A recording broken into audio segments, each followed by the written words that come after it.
започнах инвитро процедура. Колко време ще ми отнеме?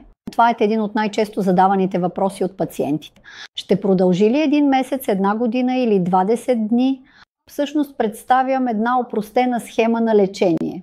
След започване на медикаментозното лечение по време на менструация, след около 12-14 дни прием на лекарства, се извършва процедура по събиране на яйцеклетки. След това, ако всичко е наред, 5 дни по-късно се извършва трансфер на ембриона и 10-12 дни след това с тест за бременност процедурата приключва.